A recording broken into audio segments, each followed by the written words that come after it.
ವಿರಾಜ್ ತನ್ನ ತಾಯಿ ಅವಿನಾಶಿ ಅವರ ಟ್ರೀಟ್ಮೆಂಟ್ಗೆ ಅಂತ ಸಿಟಿ ಹಾಸ್ಪಿಟಲ್ಗೆ ಬಂದಾಗ ಮೊದಲನೇ ಸಲ ಸುರಭಿನ ನೋಡಿದ್ದ. ಅವಳು ತುಂಬಾ ಶ್ರೀಮಂತ ಹುಡುಗಿ. ಆದ್ರೂ ತನ್ನೆಲ್ಲ ಸವಲತ್ತನ್ನ ಬಿಟ್ಟು ಪ್ರತಿದಿನ ಟೈಮ್ ಮಾಡ್ಕೊಂಡು ಆ ಕ್ಯಾನ್ಸರ್ ಪೇಷಂಟ್ಸ್ ನ ಮೀಟ್ ಮಾಡೋದಕ್ಕೆ ಬರ್ತಿದ್ಲು. ಸುರಭಿ ಅವರನ್ನ ತಬ್ಬಿಕೊಂಡ್ಲು.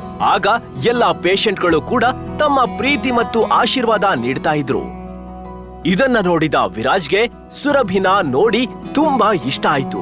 ಅವನು ಅದೇ ಕ್ಷಣ ಅವಳಿಗೆ ತನ್ನ ಮನಸ್ಸನ್ನ ನೀಡಿದ್ದ. ಆದರೆ ವಿಧಿ ಅವರಿಬ್ರನ್ನ ನಿಜವಾಗ್ಲೂ ಸೇರಿಸುತ್ತೆ ಅಂತ ಆಗ ಯಾರೂ ಊಹಿಸಿರ್ಲಿಲ್ಲ.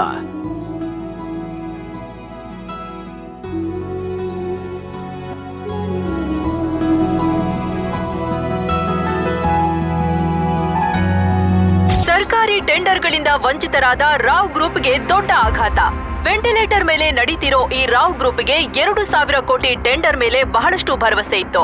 ಆದ್ರೆ ಈ ಟೆಂಡರ್ ಹೋಗಿದ್ದು ಮೆಹ್ತಾ ಇಂಡಸ್ಟ್ರೀಸ್ ಹತ್ರ. ರಾವ್ ಗ್ರೂಪ್ ಮತ್ತೆ ಪಾತಾಳಕ್ಕೆ ಹೋಗ್ತಾ ಇರೋ ಅದರ ಶೇರ್ಸ್ ನ ಹೇಗೆ ಕಾಪಾಡ್ತಾರೆ ಸುರಭಿ ರಾವ್? ವಿರಾಜ್, ಹೇಳಿ. ನೀನೊಳಗೆ ಅದೇನ್ ಹೇಳ್ತಾ ಇದ್ದೆ? ನೀನು ಕಂಪನಿನ ಈ ಸಂಕಷ್ಟದಿಂದ ಉಳಿಸಬಹುದಾ? ಹೇಗೆ ಉಳಿಸ್ತೀನಿ ಅನ್ನೋದು ಇದನ್ನ ನಾನು ನಿಮ್ಮ ಹತ್ರ ಈಗ ಹೇಳಕ್ಕಾಗಲ್ಲ. ಆದ್ರೆ ನಿಮ್ಮಿಂದ ನನಗೆ ಸಹಾಯ ಬೇಕು ಮಿಸಸ್ ವರ್ಮಾ.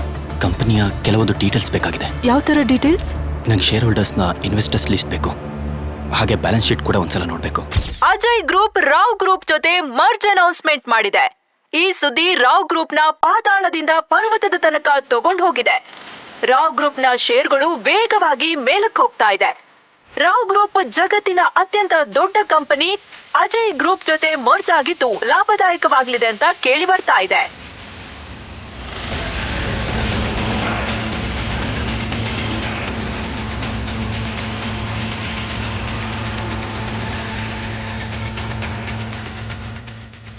ಈಗಲೇ ಡೌನ್ಲೋಡ್ ಮಾಡಿ ಹಾಗೂ ಕೇಳಿ ವಿರಾಜ್ನ ಅದ್ಭುತ ಕತೆ ವೀರಮಾಣಿಕ್ಯ.